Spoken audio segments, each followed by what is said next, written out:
Hello, everyone. Thank you very much for joining us. We're going to start the session now. We've got a good number already in the room, and I'm sure more will join us over the next couple of minutes. But we promised to finish on time, so we will start on time today as well. So today, thank you again for joining us. You are here, hopefully, for the fourth in our Future of Human Reproduction Research Showcase webinar series. These have been a series of 45-minute to 60-minute webinars featuring members of the Future of Human Reproduction team plus special guests. Past sessions have included IVG, what issues does it raise? What's literature got to do with it? And how literature shapes our views of reproductive technologies. And our most recent one has been about how can a child's development be shaped before birth? These recordings are all available on our website that I'll put into the chat and also our YouTube channel. The purpose of these series is to share with you the methods taken by this team to develop interdisciplinary work to explore the ethical, legal and social issues related to advances in reproductive technology. Today, I'm joined by Professor Emmanuel Tsekleves, a co-investigator of the Future of Human Reproduction project, who will be discussing, as you can see on today's screen, can we anticipate the ethical, legal and social dilemmas in emerging technology? Before I hand over to him, please note that this is a recorded session and that it will be available for content soon after. I would invite you to use the chat if you have any comments or want to ask questions as we go throughout the webinar. We will aim to respond to these near the end of this piece, and if there is some things that we don't get to, then we'll follow up again soon afterwards. With thanks again to you all for joining us today, and thanks to the Wellcome Trust for supporting this research. I'd now like to hand over to Emmanuel so we can really get to the meat of it. Thank you. Great. Thank you very much, Zinzi, for the introduction, and good afternoon, everyone. I hope you're having a great day.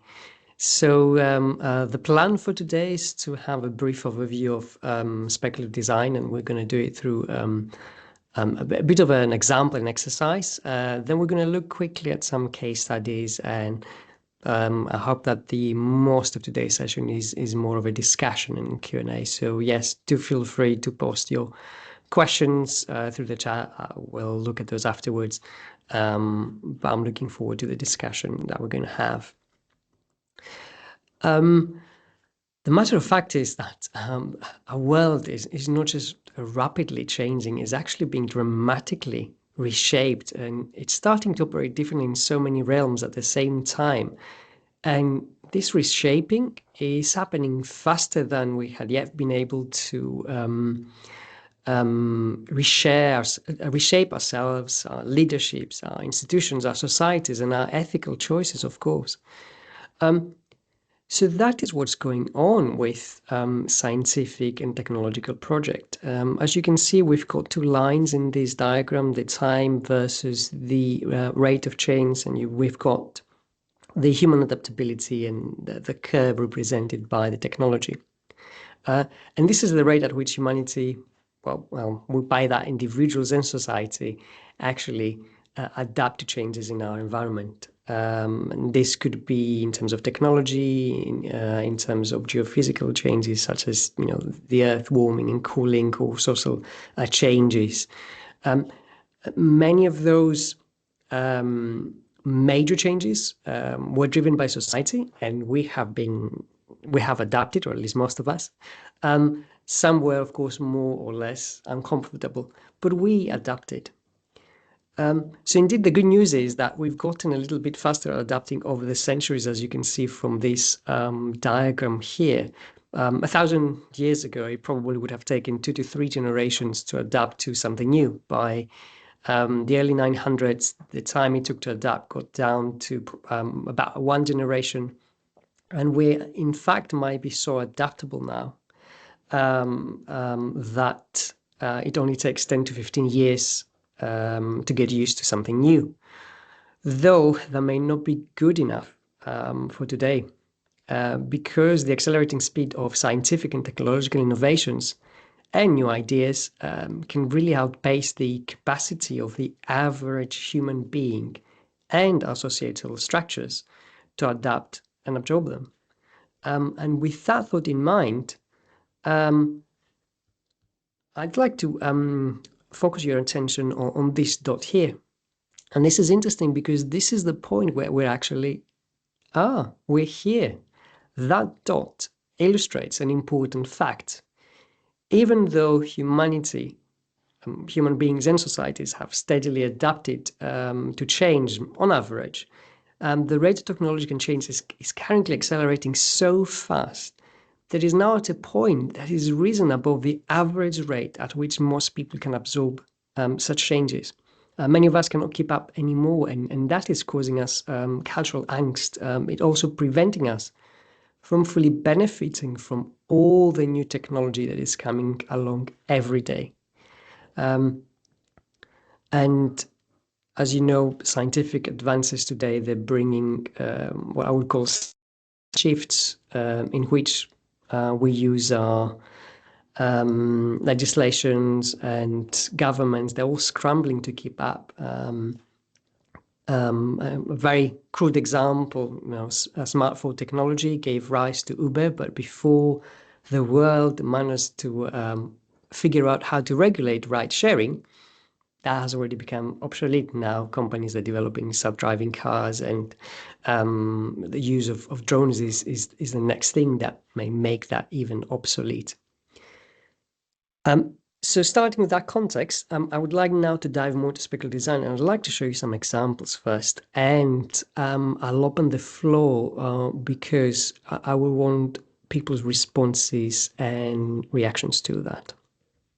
So this is a piece of what I would call not necessarily speculative design, but more of discursive design. I would like to ask what people to just have a quick look at that. I don't know if we have any German speakers. If you understand German, I'll translate afterwards. Probably you get a bit more hints. But I wanted to ask, what do we think is happening here? Any thoughts? What is happening with this visual? You can use also the chat, but I will need Zinzi's help for the chat because I cannot view it as I'm sharing my screen. Any thoughts?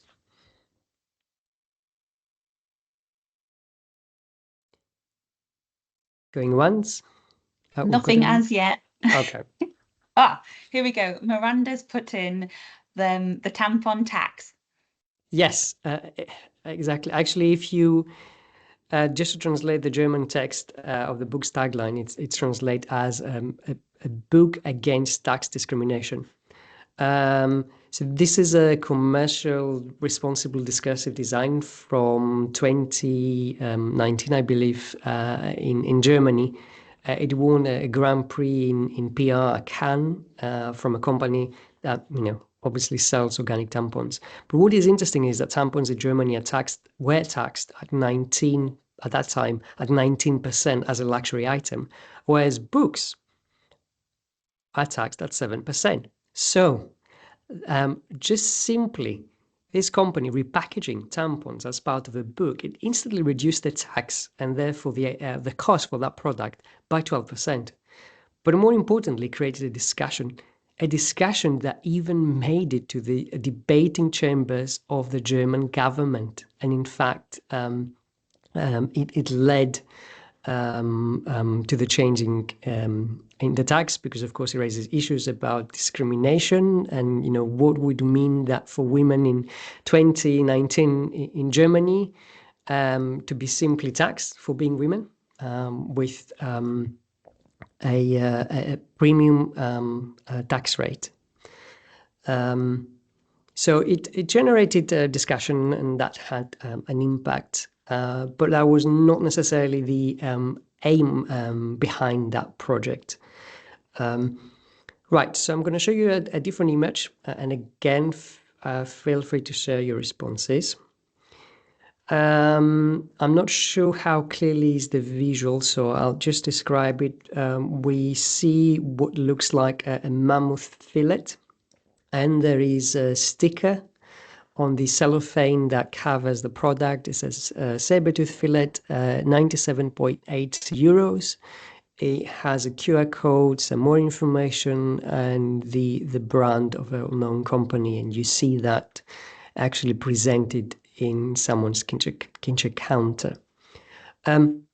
So with that in mind, again, I'd like to open the discussion here about first of all, let's look at the technology. What type of technologies do you think that this future would need to have discovered or developed to be able to present this product on someone's kitchen table?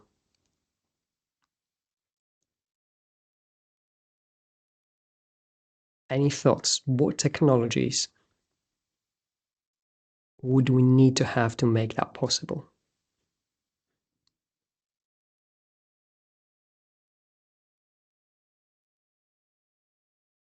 So we've got a couple of things coming in on the chat. We've got Sure. cloning, and we've also got in vitro meat. Yeah. Definitely good responses. Okay.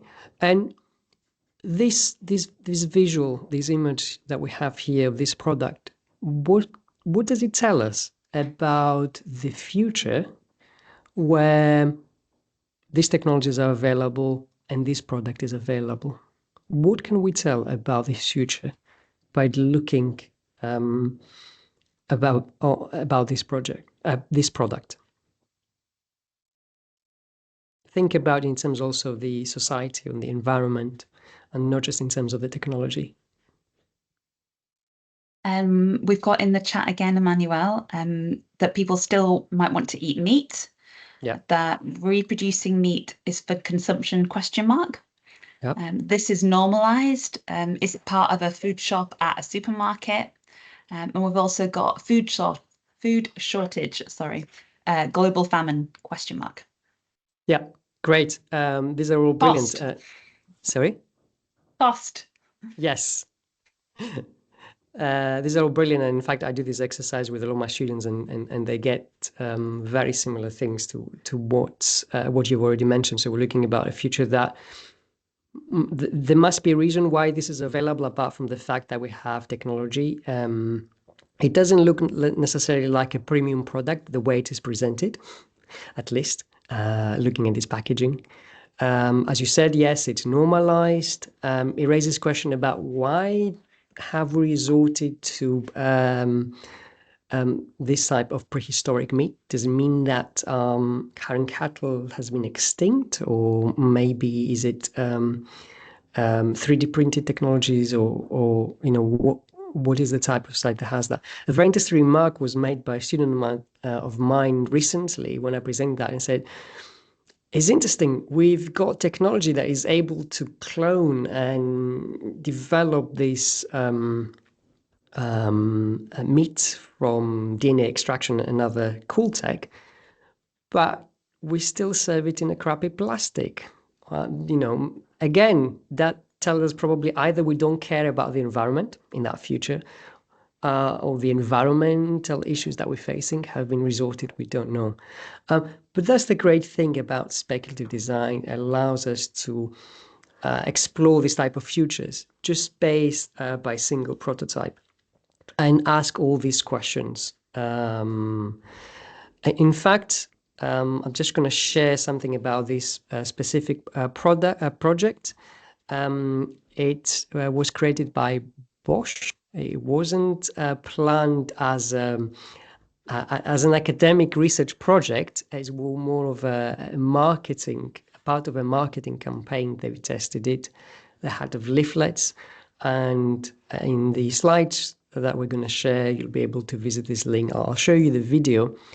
Actually, they created dummies and they took them to a supermarket. It's really entertaining just to watch that. VitaFresh is the latest cooling technology from Bosch. It keeps vegetables, fish, and meat fresh for an extremely long time. Our task was to increase the awareness level of this revolutionary cooling technology to our target group. We spoke to people at a place where freshness matters to them the most: in the supermarket. For that purpose, we developed food dummies. fresh meat from an age of a time long, long ago. Juicy dinosaur legs, fresh mammoth steaks, and tender saber-tooth fillets. Marked with our label, we place the fresh Stone Age meat in the freezer sections of supermarkets for 1 week.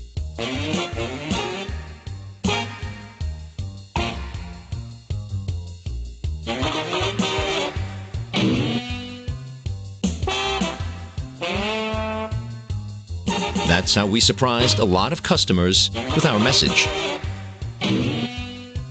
Keeps food fresh for much longer.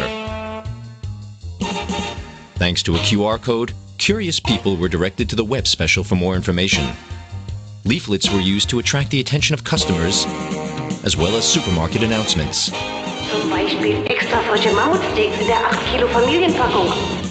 In 6 days, we reached approximately 75,000 people. Right. I'm not going to go into the marketing, but what was important was how powerful it was the fact that they could take then these dummies. These were connected, of course, with digital assets they also had, and what we call socialize. You know, you take the prototype that you've built and you can explore different reactions. Of course, they did it into the public. In research, we do it in a more controlled ways. And in simpler terms, this is what speculative design is. Speculative design is really an approach that enables thinking about the future prospectively and critically. It raises various what-if questions, as we've seen with some of the examples about the future. You know, what if change is needed? What if things were different?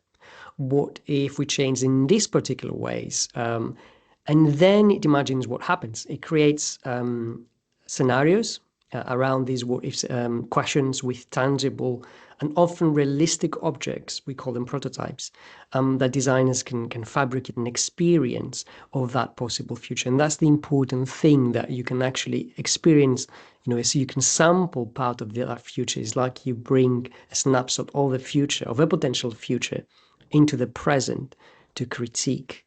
And for us, speculative designs are really thought experiments that encourage us to think differently about the world, and you know, they can also provoke a debate, and we'll see some examples as well. So it's not necessarily science fiction. It creates worlds, and then through the props and prototypes that are carefully designed, it suspends a disbelief about change. So experts, different stakeholder groups, the public can actually explore this. So speculative design quite a lot about alternate presence, which we can develop by adding and subtracting things when we explore different futures. Of course, you've got the concepts of utopias and heterotopias, and dystopias, where you present futures, you know, where everything is amazing, or, you know, things that has gone very critically banned. But it's more the alternative presence that we find a lot more helpful in research. It's not necessarily a forecasting tool or a forecasting method. There is other forecasting methods, although in effect it actually uses some of the approaches as part of the methodology from forecasting. But its main aim, although it can be used partly to anticipate futures, is more to explore, to critique, and to reflect on different visions of the future. If you just Google speculative design, or if you pick up any book or journal on speculative design, you're going to come across this cone diagram that basically represents the idea that if we think of the future in terms of cones, where on the outer we have the possible, you know, the really future knowledge, 25 to 50 years, things that might happen, but we currently not necessarily have the knowledge or the technology to get there yet. So this is more towards the science fiction. And then as you move inwards, the plausible, what could happen with the current knowledge we have. We can see these technologies emerging or these social trends happening. And the probable, which is more of a linear extension of where we're now in the next 5 years' times of what is very likely to happen. And traditionally, speculative design sits between the probable and the projected, although sometimes may go into the possible to explore these alternative futures or preferable futures by some, what we want to happen. That, though, creates questions about what we mean by preferable, because traditionally the speculative designs, they're created by researchers, design practitioners, which of course have a certain educational background, certain upbringing that questions the term preferable. So keep that in mind, because we'll talk about how we've used speculative design in a different way in some of our projects to deal with that. Just the last slide about theory. I promised that I kept it very short. What we find very useful is that when we think about speculative design in futures is to also look at the past, because the past is really what affects the way we view futures, and especially when we look at emerging technologies, is our interactions, our experiences with previous technologies, the impact they had in our life, that help us to better understand the future and the impact they will have. And what we found most effective is, rather than thinking onto the possible, so the sci-fi version, if you like, it's more to look at the mundane, what it's likely to happen. And if you were to domesticate, in a sense, those emerging technologies, what are the legal, what are the ethical, what are the social, what are the economic implications or questions that we should be asking about this. Very briefly, you need some ingredients. If you look at speculative design as a recipe for a dish you want to create, you need to have an understanding of several trends or get an inspiration of trends. What if questions. We'll look at some examples of what if questions. You use those trends then to develop what if questions, and they then guide the type of futures that you explore, but also the things, the objects, the artifacts that you are creating, and who and how you release those with specific groups you want to engage with. But if we were to look at the what if questions, and here's a brief example. If we look at urban transportation infrastructure, topical subjects, and we look at a current trend of e-scooters, bike sharing, autonomous shuttles that we start to see some European cities, so the whole micromobility integration, some what if questions, if you were exploring these topics, could be, what if we converted 30% of the city parking spaces into micromobility hubs? What if we implemented dynamic pricing for shared mobility? So these are more what I would call towards the plausible, because these are things that are currently happening as we speak. Now, if we explore other topics of interest, being obviously a project about human reproduction technology, I couldn't help but look at an example here. There is a trend of stem cell derived gametes that allow the creation of eggs and sperm that could allow, the creation of eggs and sperm from skin or blood cells. And of course, this raises a lot of other what if questions. What if postmenopausal women could generate new youthful eggs from their skin cells, extending natural fertility indefinitely? What if genetic material from deceased individuals could be converted into functional gametes that allow reproduction decades after death? And what if stem cell-derived gametes became significantly less expensive than traditional IVF treatments, therefore creating too tight access to genetically optimized reproduction. And there's a lot more what-if questions, but you can see you can take each one of these and you can develop futures, worlds around these artifacts that then you can explore with specific stakeholder groups. I promise I'm going to show you some case studies, so we're going to look quickly at some of these. This was a project that was funded by UKRI a few years ago. In fact, it was just before the pandemic. It was a project that was looking on how we might embed speculative design methods to support Malaysian government agencies on the way they generate policies, but also how might community groups and NGOs use such tools to be able to engage with groups that do not necessarily engage with policies. So they were very interested in speculative design. We've worked with them. We developed a grant proposal the UKRI funded, and for a year it enabled us to do some work.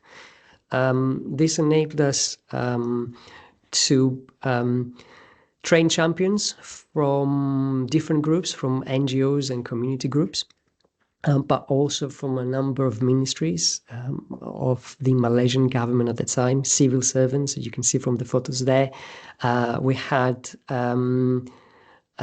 courses training hands-on into speculative design and how they may use it and how they might put it to practice. In fact, we've then engaged with citizens, with specific groups. Senior citizens was the target aim of what we're looking at. And those groups that I showed before, they've actually, under our facilitation and observation, they run workshops that enabled such groups to create speculative concepts. And this was done in an iterative process with a lot of different workshops. And this is where I mentioned before that traditional speculative design talks about preferable futures. And a way we found that creating those speculative design concepts is co-creating them with the beneficiaries of those subjects you're exploring, in this case senior citizens in Malaysia. So actually the concepts, the ideas come from them. It's about their preferable futures or futures they would like to avoid, rather than us making assumptions. So to cut a long story short, here we go. Here they've experimented with different things. They played around with some simple artifacts, creating future newspaper headlines. So one of the topics they were exploring was the use of sugar in Malaysia, which was a very big issue at the time. And here you can see different headlines of one where the groups actually they developed their own sugar-free policy by the year 2050, the aim of Malaysia being sugar-free. And this is reflected on the newspaper that you've seen on the left. And on the right, this was the impact of what happens if this policy is not implemented. Another issue that was very close to heart and they wanted to explore was that of mobility, and an issue that senior citizens face in Malaysia where transportation is not designed for them. Quite often when they do take public transport, occupied by more able and young people that they no longer respect the older generation. So they came up with the idea of using current and emerging technology, where their buses, as you can see from these leaflets here, which are specifically catered for senior citizen needs. And you've got your card, your bus card that you tap in to go to the bus that knows your profile and your age, and you can sit on specific seat there. The interesting things happens. What if someone, if a senior citizen goes in and all the seats are occupied, and let's say there is someone who is much younger and much more able that refuses to give their seat, what you see there as the green pillow is like that inflates, pushing the person outside of the seat. This was their idea. There were some ideas involving spikes as well, but we said, okay, we'll take that and run for that. Of course, in that cases, we couldn't develop a bus, right, to explore. But what we could do, we could develop the policies around that. We could develop visuals, guides, such as the ones you see here, but also we hired actors and we shot the video around hubs in Malaysia that talked about their experience of using this system. And I'll play a bit of the video so we can see.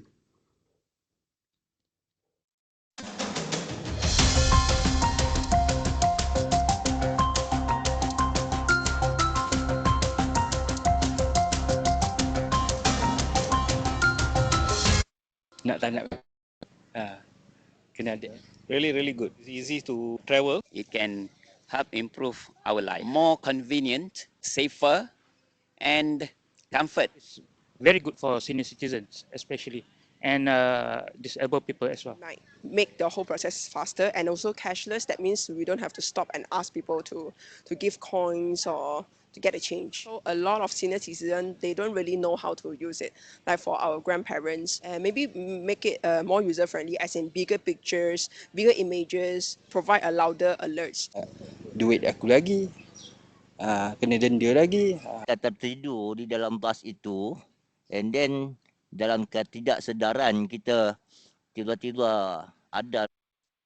So this was just an example just to show you that there's different ways of creating artifacts, they're not very expensive. And along with that, what we also did with the video, we created reactions of people using the system on social media. That was, like in the video, we could explore different perspectives. So we took then all the materials and we presented it back to the group that came up with these ideas. We went to the space, but also we've invited other stakeholder groups that could explore that. In fact, this was so popular that we then were asked to run additional training sessions with other civil servants around Southeast Asia, as you can see in the bottom left corner of the image, by the idea of being able to take these artifacts and again socialize them and get people through the experience and talking about it. It helped generate debates about some social, economical implications of what's happening in Malaysia, not necessarily very much diving into the ethical aspects of this specific project. We were also, just to finish with that, asked to present to ministers about this specific method in a committee that was chaired by the Vice Prime Minister at the time for the Ministry of Women and Community Development. That was a partner in the project.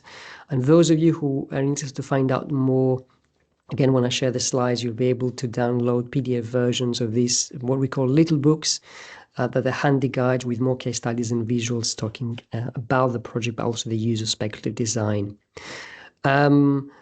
Very briefly, of course, the project, the Futures of Human Reproduction that we're using, obviously, speculative design is one of the core methodologies, and it's something that the team has been exploring. The project, for those of you who are not familiar with that, is looking at 3 different types of human reproduction technologies, that different video series that explore in more details, and I highly recommend viewing them. But in terms of speculative design, it's very interesting because it helps us to push, develop new methods and research agendas in interdisciplinary ways of working to tackle ethical implications of a range of future reproduction scenarios. For instance, the creation of embryos from artificial eggs and sperm, that opens up the possibility of same-sex multiplex or singular genetic parenting. And of course, when we look at ectogenesis, the complete or partial gestation of a fetus outside of the human body in an artificial womb, that creates children that, in a sense, that have not been born in the usual sense of the term that we use. So a team involves researchers from different disciplines: linguistics, literature, ethics, philosophy, developmental psychology and law, along with design. And as part of the work that we have been doing, we've been exposing colleagues in these methods, again, through a series of workshops, and they have been developing their own speculative designs. So Zinzi mentioned before that the webinar before this one was from one of our child developmental psychologists, and in fact he came up with an idea of a website app that is able to tell you, if you were to use this type of ectogenesis, this technology where you can have a fetus in an artificial womb, what might be the impact for the children that they are gestated in that way. We had other colleagues that actually explored how some groups and religious groups might use and some of the ethical and social challenges that may create.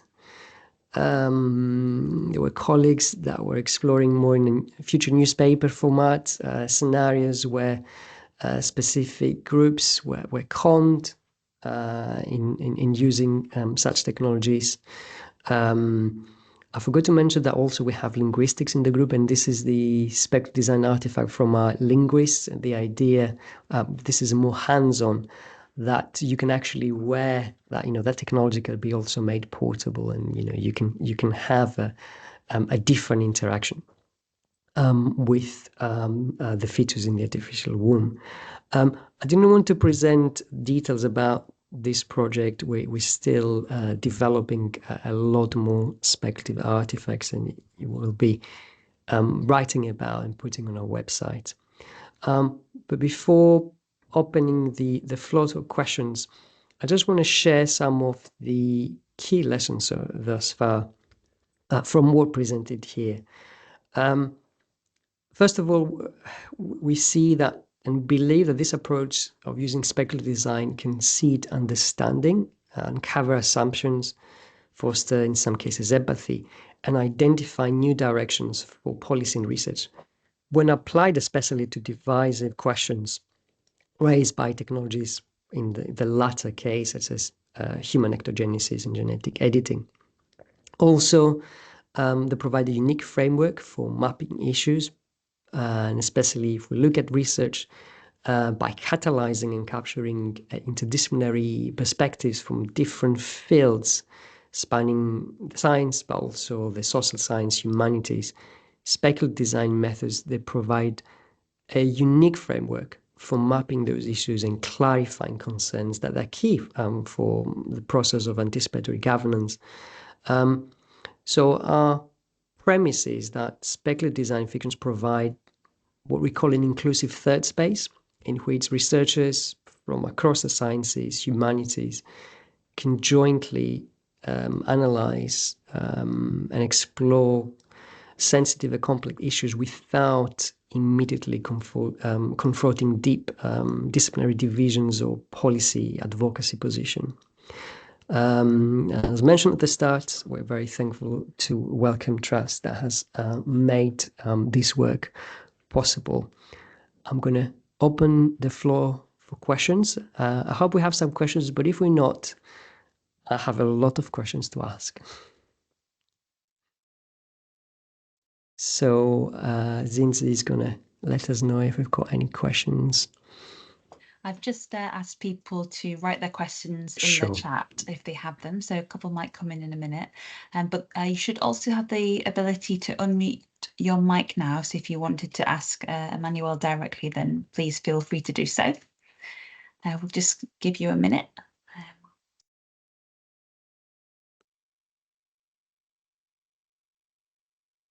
Maybe we can warm people up. Yeah, I'm going to go for my first question. Thank you.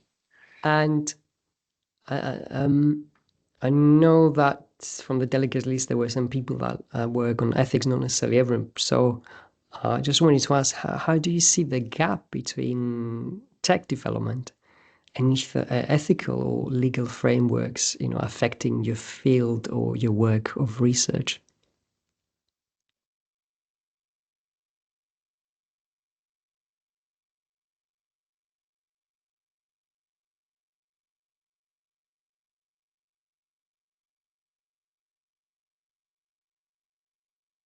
Are there any gaps between tech development and ethical frameworks that having an impact in your field or your research projects that you're doing?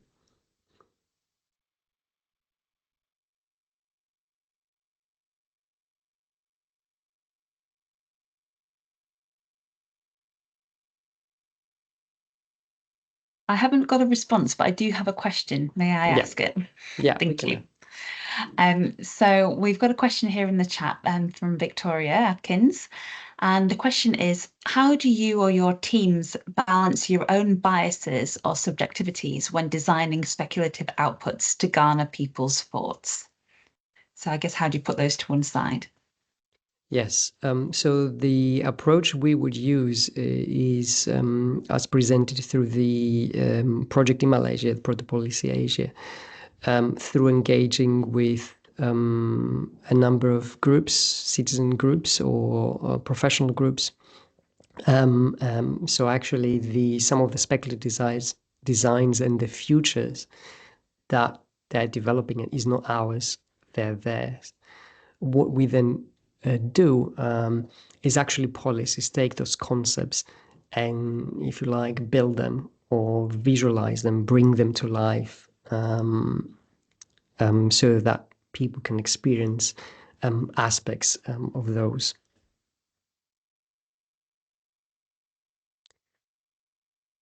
Yep. Any more questions? There's just something up here. It says, I like the analogy of speculative design and thought experiments. However, your examples seem to involve more than just thought, but emotions, etc. Does that lead to possible knock-on effects, brackets, good or bad? And that's from Thomas Schrim.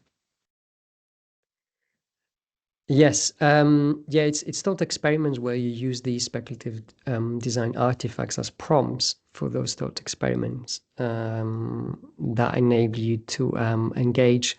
When we deal with sensitive topics, we wouldn't do what was the example with the saber-tooth fillet that I showed you, where it was open to the public. We have careful facilitated workshop with specific groups. We would engage and seek feedback or discussion or engagement on those speculative design artifacts. And when the topics are sensitive or they can cause some sensitivity, we would always have relevant professionals within our workshops and afterwards, in case there's any emotional or other strong responses to what might have been discussed. And I can give an example from a project. Gosh, this was 10 years ago. Again, working with senior citizens in the UK, that I was actually exploring some sensitive issues. In that case, we were partnering with Age UK, where they had their own professionals in the workshops when we were exploring those speculative designs. Thank you. And we've got a response and a question. Let's go. Victoria's just come back to say, in terms of your question, the big difficulty with empirical research is putting a future technology to people in a neutral way and not being too leading and balancing this with what we do not yet know. And she says, thanks for your response to my question. Great. Yes, that's true. But again, it's the way you socialize the artifact and the way the way it is designed, you may want to design the speculative artifact in a way where you want to trigger specific debate or discussion. That's why we found very useful working with linguists when we develop some of the narratives around speculative designs. And was there a question as well you mentioned, Zinzi? Yeah. Yes. And I've got a couple of questions. And you had a thumbs up there. I don't know if you spotted it. So there we go. Yeah. It's a question based on one of your earlier comments. So what counts as speed when you are looking at technological change, and how do you measure it? And what is the basis for saying that the rate of change is greater now than, say, 50 years back or longer? Similarly, how do you know how much change people can adapt to and where that threshold is, as per your graph? Yes, there's a lot of questions there. I'm going to start with the latter ones. So this is a graph that was taken from, gosh, I need to find the reference if I don't have it in my slides, from a book about tech innovation that was providing some statistics about the rate of change and the fact that technology is now outpacing. So it's not just anecdotal on what we experience. And the first question was about, so if you can remind me Yep, it was what counts as speed when you are looking at technological change, and how do you measure it? We would be looking at the future we want to be exploring rather than speed. So we'll be looking at, do we want to look at the next 5 years, things that are likely to happen, or do we want to look more into the next 10 years and see what technologies are there? As I said, we borrow some techniques from forecasting. So I did mention before about trends as part of our methodology, and we use the PESTLE framework. There are some great guides available online that provide not just technological but different type of trends. So we would usually consult those to see, what is emerging and where they are. There's also the innovation hype framework that we use quite a lot.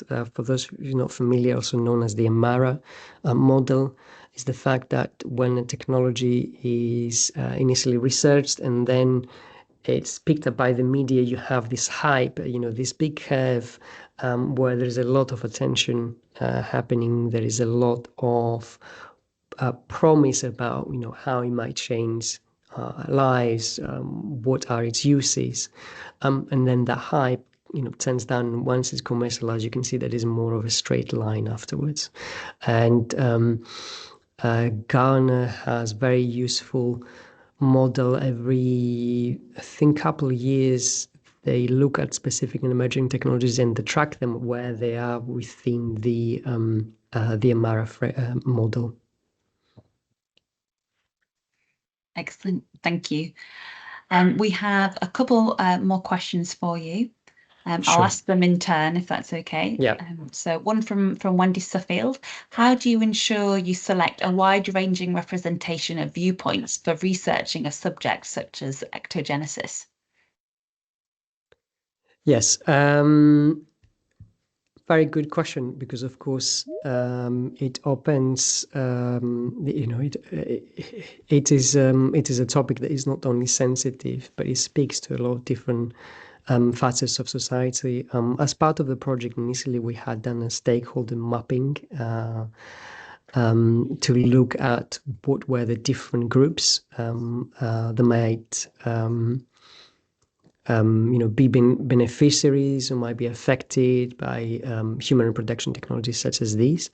The examples that I showed you were actually developed from the team more as thought experiments. So these, were not developed by a specific citizen group.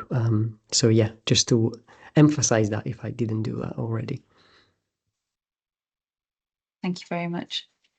And then we have another question here from Miana Muscus.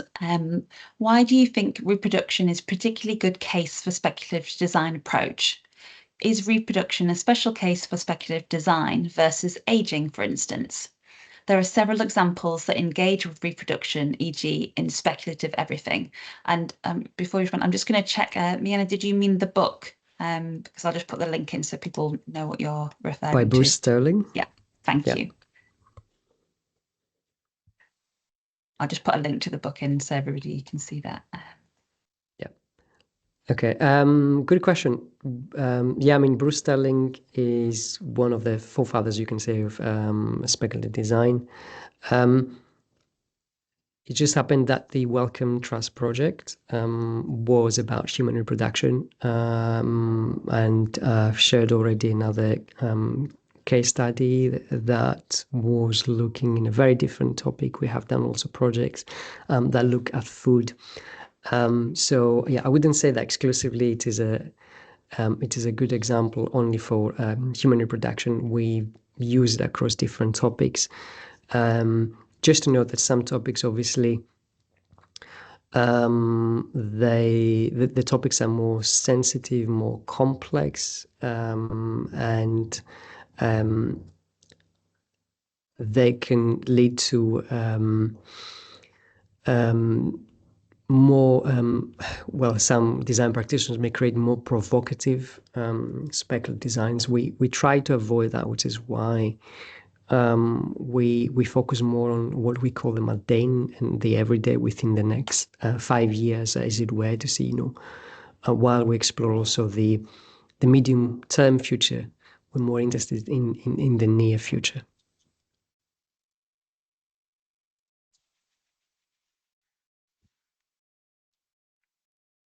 Great, thank you very much.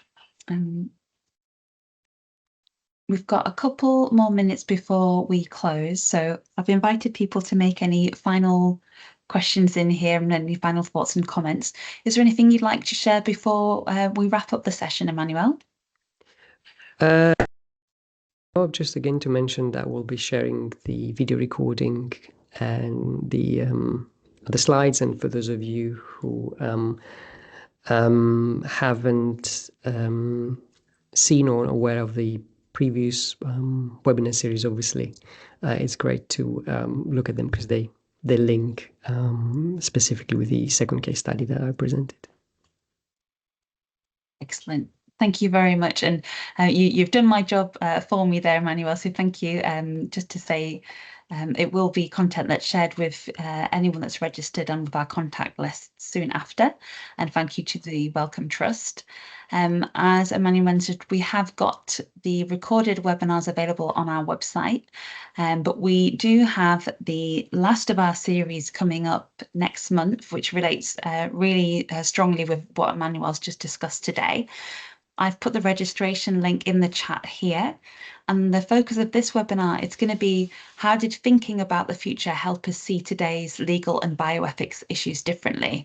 So in my own words, it's basically hearing from the other team members, or two of the other team members, about how they engage with speculative design after it was introduced to them by Emmanuel and Darby. And Andrew Darby from within the team, and see how it's influenced their work and their thinking about the ELS issues raised by advancing technology with a focus on reproductive tech. So we'd love to see you there, but thanks again for joining us this afternoon, first and foremost. It's been great to have the questions come through and to see strong engagement throughout. So if you have feedback or thoughts, they're always welcome. But in the meantime, we will send out these details for you, and we'll see you in June for our next event, I hope. Thank you again to Emmanuel. It's fantastic. Thanks, really everyone. Interesting session. Thank you very much. Thanks for joining. Thank you.